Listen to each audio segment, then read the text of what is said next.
Hi everyone, and welcome to the OLI Summer Challenge, where we are going to be cooking Indigenous style. My name's Kailey, I'm from the Rama Community Farm, and this is my grandmother, Myrna Watson. We're going to be making corn soup and a bannock, or as we call here, moon, and we're going to add some greens to it. So my grandmother's going to start mixing up her recipe, which she does by hand, and I am going to chop the greens. So I'm using beet greens because that's what we have. Beet greens are really high in iron, they're very nutrient dense, they're tasty, and it's really a shame to waste them because they're so healthy. So the soup that we're going to be making is an incredibly versatile recipe. You get to use whatever you have. Same with bannock. You can throw in greens, you can throw in spinach, you can throw in berries, any berries that you have that are in season. So I'm just going to chop this up really fine. And I'm looking for just over a cup. And I'm just going to guesstimate this because it's not really a science. As you'll see how my grandmother's making it, it's all by hand. Just flour and salt and baking powder. We have the oven set to 400. And if you make bannock at home or fry bread, you can add anything that you want to it. So 6 teaspoons of baking powder. And that's what's going to help you get the rise. Adding greens to your scone, moon, bannock is a really great way to offset just the plain white flour, which doesn't hold a lot of nutrients in and of itself. So this is a great way to balance it out. All the vegetables that we're going to be using today came from the farm here in Rama. Locally grown, if you can get locally grown, it's so much better than the grocery store, environmentally speaking. We don't spray. You can also use any wild harvested greens that you have in your area that you know about. It also forces you to think outside the box when you are using locally grown food because you're forced to work in the season. So it's a really fun way to get creative too, which is exactly how I came up with putting the greens in the scone, not wanting to waste it. Food security, especially now, is a really big issue, as you're probably aware. Growing your own food, having a garden, supporting a farmer in your area, supporting somebody who has a community garden. It's not only going to help your health, it's going to help your local economy. And it's just a great way to spend your time. It's so satisfying to pull a beet from a seed that you planted. You can do little pots in your house. So really, look into starting a garden. And at one time, all Rama people had gardens. For their own food security. For their own food security for the winter. Yeah. If you didn't have one, you were going around borrowing. Yeah. And it used to make my parents angry. It's, oh, so-and-so's coming, because they knew what they wanted. And it's, another important thing is food sovereignty. So having control over the food that you put in your body. And you want it to be healthy food, because if you think of food as fuel for your body, you don't want crappy fuel, you want good fuel. Yes. Okay, so now we're going to add the greens. If you add the greens while the flour is still dry, it's going to mix up nicer than when it's wet. Because if you do make fry bread or scone, then you know that you're not supposed to over-knead it. And this is all done by hand and by feel. It's a hard process to actually describe. You have to do it a bunch to learn. If you've ever watched anyone in your community make scone.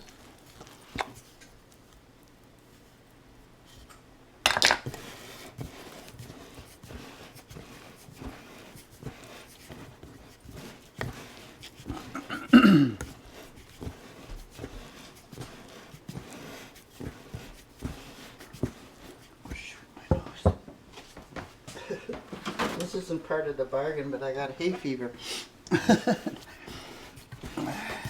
Okay, so now she's just mixing the flour in and getting it all incorporated. You'll notice it's a nice fold Not too much touching, otherwise you're going to deflate the baking powder, which is not what you want to do. Just pour the rest of that on there. So still mixing it all in. Other options, you could put a little bit of cheese in, you could put green onions, you could put herbs. Anything that helps you add vegetables and nutrients to your diet, you're not going to regret. If you do Indian tacos, add the greens. If they make wonderful Indian tacos, you could fry an egg and put on it. Learning how to cook is really a major life food skill. Rolling pin? Rolling. Not only do you have to eat every day, but it gives you control about what it is that you're making. Getting a couple of recipes that you're comfortable making is really going to help you down the line. It's going to help anyone around you. One of the reasons why we chose to make soup today was because it's versatile, it's easy, you can use whatever you want, but it's also a really great thing to share. It's really easy to share. It keeps in the fridge, you can freeze it. You know, put that in there or a... Do you want a cooking sheet or a cookie sheet? No, not a cooking sheet. A different pan for bacon. And I don't know where it is.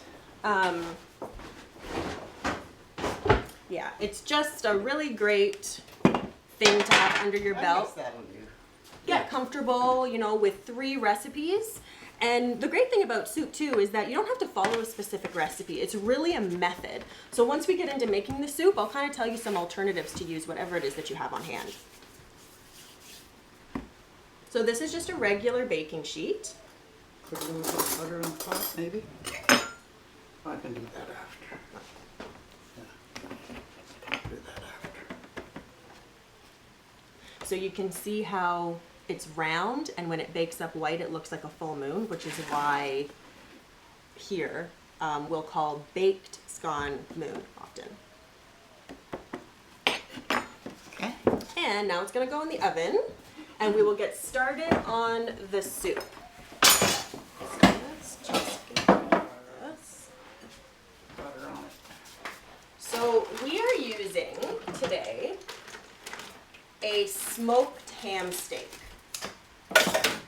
You can use salt pork, a ham hock, if you have a chicken carcass, if you have any wild game bones, you can use anything you have. So again, this is the versatility of soup. So I'm just going to put this in the water that I already have boiling.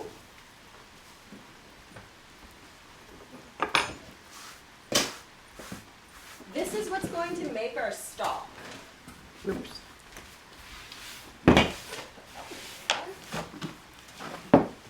So corn soup is a traditional food that uses corn and beans. We're going to be using hominy corn today, and you have probably seen multiple different varieties of it. My grandmother has potatoes and carrots in it. I've seen where it's just onions. It's just kidney beans, some kind of pork and hominy corn. I've seen people put milk in it and, you know, fresh yellow corn.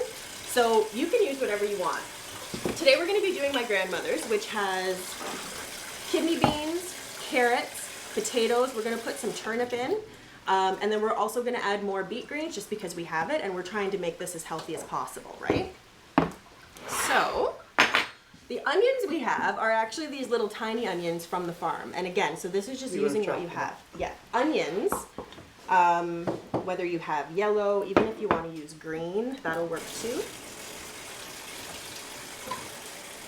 So because these are small, I'm just going to give these a rough chop.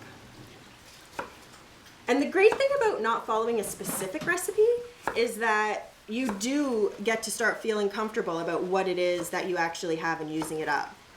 It helps avoid food waste, which is another huge problem. So cooking can really solve a lot of problems, learning how to cook. So we're just going to do a rough chop on these. Nana, can you grab that bag? It's the potatoes. And today we've got small red potatoes. But again, any potato that you have is going to work. These onions are just loosely peeled. The carrots are from the garden. You know what? Let's leave the skin on. Okay, but So there's a lot of nutrients in the skins of your vegetables, your carrots, your beets, your potatoes. So leave those on any chance that you get. If you do have someone who doesn't like potato peels, peel your peels, toss them in a little bit of oil, salt and pepper, and throw them in the oven, and you actually end up with a really nice snack. Okay, so I'm just going to put these onions over here. Oh, I lost that one. That's all right. I'm going to take our carrots. We're going to cut the end off. And again, carrot tops are fully edible. You can turn this into a pesto. You can add these to your soups. Another green, we could have put these in our scone, and we either wouldn't have even noticed, or we would have enjoyed them. I'm going to give these a quick wash.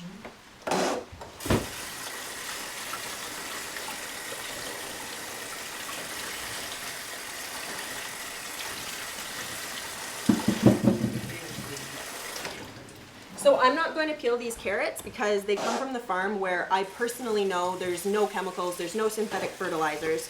So I'm very comfortable with the vegetables there. I'm going to do a rough chop. You can chop these down however you want. You can grate them with a cheese grater if you're running out of time. You can do cubes. It is 100% up to you. Get these out of the way. I've got 2 little turnips here. You might have rutabaga in your area. It's a bigger vegetable with a purple top. They add great flavor to soups. Root vegetables were also a very important part of the Indigenous diet. They're nutrient dense, they store well, and always work really great in soups. Let's get these over here. I'm not peeling these either because you can see they're really small, so the skin isn't going to be tough or bitter yet. If you do have a rutabaga, especially if it's waxed, you're going to want to peel that off. I can't find anything. I can't find a paring knife. Okay, always an adventure. I dropped one. Okay, so I'm going to move these off to the side. And then another thing too is that if you get cutting and you find that you don't have enough, you can just cut some more. That's the, again, beauty of not being tied to a recipe. I'm going to open these beans. Beans are super high in fiber. They're high in iron. You can add them to even your canned soups. You use canned soups. Again, chop up your greens, grate a carrot, get those vegetables into your diet. Healthy living, you know, it's your body and you've got to take care of it. So there are the beans. I'm just going to strain this liquid out. You don't want to eat the liquid.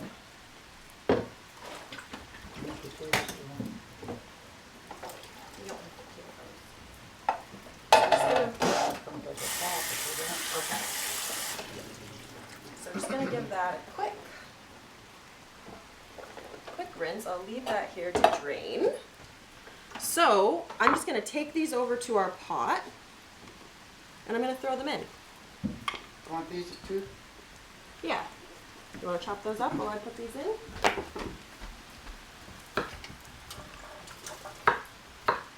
Now our ham steak is very salty, so I'm not going to add salt until the end.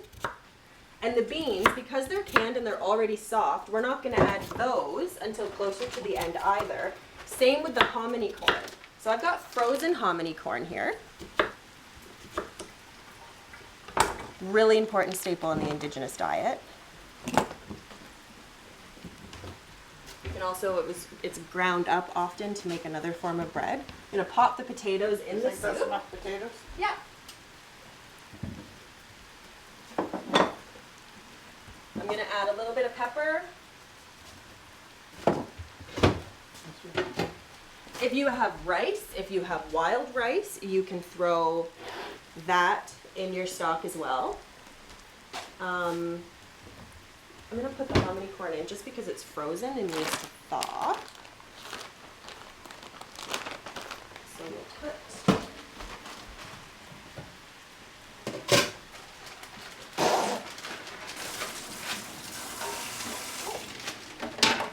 that in. And as the potatoes break down, as the beans break down, as the corn breaks down, your stock is gonna get thicker and it's almost gonna turn into a stew. So feel free on day 2 to add in more vegetables. Feel free, if you know how to make a dumpling, to add dumplings to it, to stretch your food even more. I know a lot of people don't necessarily like to eat leftovers, but if you change it, then it's not really a leftover and you're avoiding food waste and again, you're eating. So that's another good skill to have. So this is just going to, we're gonna bring it to a boil. We're gonna take the ham steak out at the end and then we're gonna cut it up into pieces and put it back in the soup. And then you've got a perfect lunch, a nice, warm, cozy dinner. It's good all year long. And the scone is done and it's healthy and it's nutritious. You've used what you've had, you've cleared out your fridge. So I've taken the ham steak out and I'm just gonna give it a rough chop again. My ham steak has a piece of bone in it and that's gonna go back in to continually add flavor to the soup. Just doing a rough chop. There we go, and I'll go put this.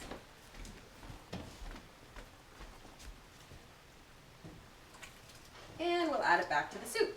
So once you have everything in the pot, you're going to let it simmer until your vegetables are soft. Mine are about there now. So I'm just going to add my kidney beans and I've chopped up some of the carrot tops for some extra greens. So I'm going to put that in. Now, if you don't have access to fresh vegetables, that is okay because there's great vegetables that come in cans and frozen. I'm gonna add some frozen spinach again because we're trying to make this as healthy as possible. That's just gonna take a couple minutes to thaw. Also, if you don't have any meat or bones to make your own stock, which is essentially a protein and vegetables boiled down, added salt for flavor, you can get some really great flavor from cans or in cartons. And we've also got some peas and carrots here, which I won't be adding, but you're more than welcome to do that. So now our moon is done. We're gonna pull it out of the oven. You can see it's got a nice brown on it. It's full of greens. That, with our soup that is full of vegetables, full of protein, full of greens, we've got a really great easy lunch and easy dinner. I want to say thank you to OLI for hosting my workshop. My name's Kailey, and I want to say miigwech to the Rama Community Farm for providing the vegetables, and miigwech to my grandmother for helping me cook today. One thing I want you to think about is, how do you think that cooking healthy can help you and your community? Emotionally, physically, spiritually. And we would love to see what you're cooking, so please submit a photo with your reflection answer to the OLI website. Thank you so much, guys.